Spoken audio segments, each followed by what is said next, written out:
भाई आईपीएस, आज का टॉपिक हमारा है आईपीएस का। तो हमें आईपीएस क्यों लगाना पड़ रहा है?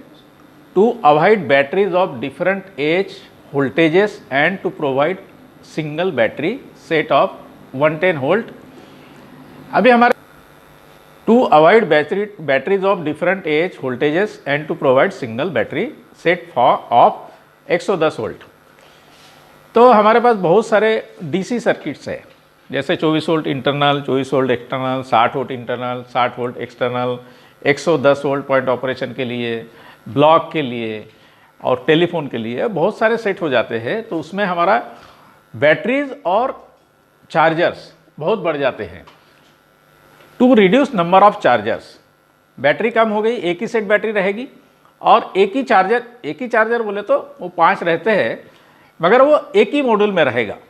To provide power to signal lamps continuously even in the absence of generator और लोकल पावर सप्लाई।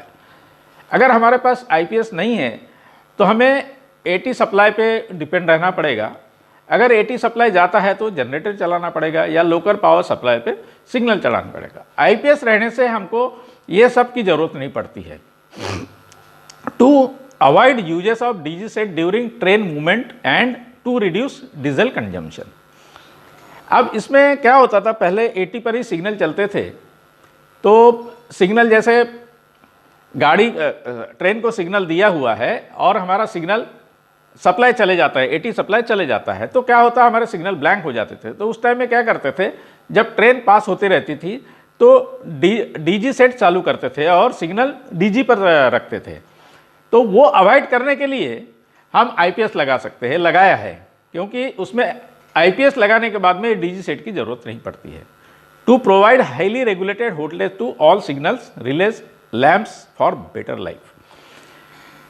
हमारा आईपीएस होने से बैटरी सप्लाई पर या फिर एसएमआर पर जो चलते रहता है तो वो स्टेडी वोल्टेज देता है। तो हमको हाईली रेगुलेटेड वोल्टेज सिग्नल को और रिलेज को मिलता है उसका बेटर लाइफ के लिए।